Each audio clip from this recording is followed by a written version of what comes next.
Sono diversi i cantieri di lavoro, le opere pubbliche che il Comune di Palma di Montechiaro ha inaugurato con il sindaco Stefano Castellino negli ultimi giorni, lavori importanti per il loro valore sia finanziario, necessario a dare una boccata d'ossigeno alla locale economia,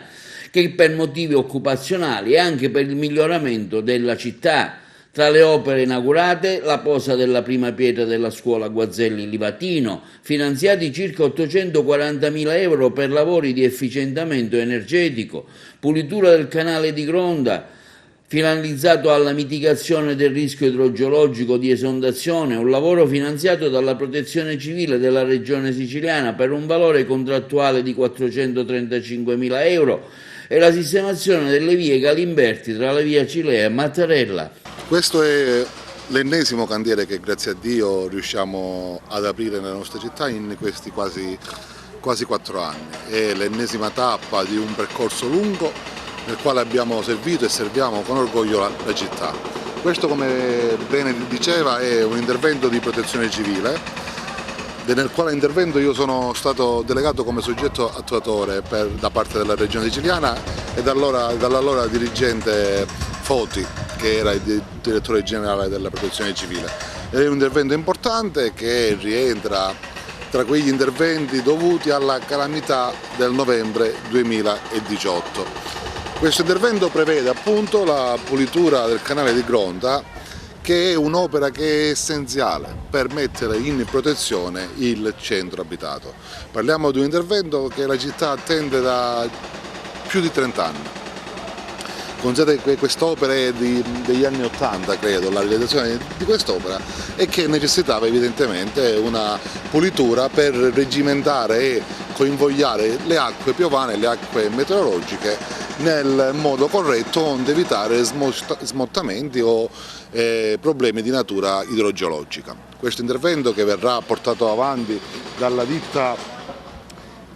Nasello, che ha vinto la gara di appalto che è stata effettuata, è un intervento, ripetiamo, di carattere veramente importante, e non solo avremo la possibilità di rigimentare queste acque, ma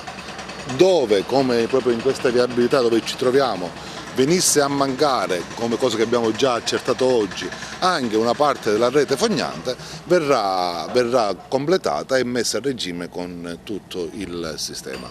Questa posa della prima pietra segue 2 pose di prime pietre fatte nelle scorse giornate, che era alla Guazelli, come lei avrà avuto modo di testimoniare, e le opere di urbanizzazione nella zona del Campetto Danilo Dolci, per intenderci. Abbiamo praticamente messo 3 prime pietre nel giro di meno di una settimana. Questa è la testimonianza di come Palma ha ormai intrapreso il giusto percorso di rinascita e di affrancamento e di riscoperta delle sue nobili radici, e che con tutta la forza che questa amministrazione, il Consiglio Comunale tutto, la Giunta, nei collaboratori, e devo dirle, come in questo caso, la sinergia con il governo regionale nella parte che riguarda la protezione civile e anche con il governo nazionale per quanto di competenza, riusciamo a portare avanti le istanze del territorio e a trovare un'interlocuzione seria e proficua. È veramente gratificante poter servire la propria comunità quando i risultati che si raggiungono coincidono non solo con la posa delle prime pietre, ma poi con il taglio del nastro, cosa che prima non si era abituati a fare. Sindaco, arriveranno anche altre novità in cantiere, da quello che sappiamo, se ci può anticipare qualcosa. Un'opera, sicuramente opere importanti che danno anche lustro al vostro ufficio tecnico ben organizzato. In questo momento alla CUC Sviluppo Tirreno 2000 in provincia di Messina è in gara la progettazione esecutiva del porto per più di 1 milione di euro, la progettazione esecutiva del molo foraneo per oltre 300.000 euro. È stata affidata finalmente la progettazione esecutiva della Frana di Ciotta, dove anche lì il sottoscritto è soggetto attuatore, e appena verrà consegnato il progetto manderemo lì in gara i lavori di quell'opera così tanto attesa. Questi risultati si possono raggiungere solo se il sindaco, gli assessori, i consiglieri e i collaboratori sono coadiuvati da un ufficio tecnico che veramente lavora in maniera professionale e con dedizione, senza lesinare sforzi, portando avanti quelle che sono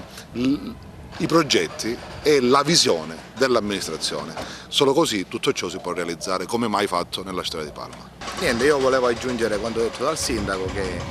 Palma non era abituata a tutti questi tagli di nastri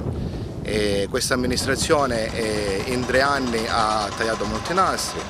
e noi diciamo che stiamo ricevendo tantissimi finanziamenti. E poi che dire, come ha detto bene il nostro sindaco, questo è un lavoro importantissimo per la nostra comunità, e il canale di Gronde che attraversa quasi tutto Palma di Montechiaro verrà pulito, e continuo a dire, noi siamo sempre nell'interesse collettivo e questa amministrazione sta lavorando per portare delle migliorie nel nostro paese.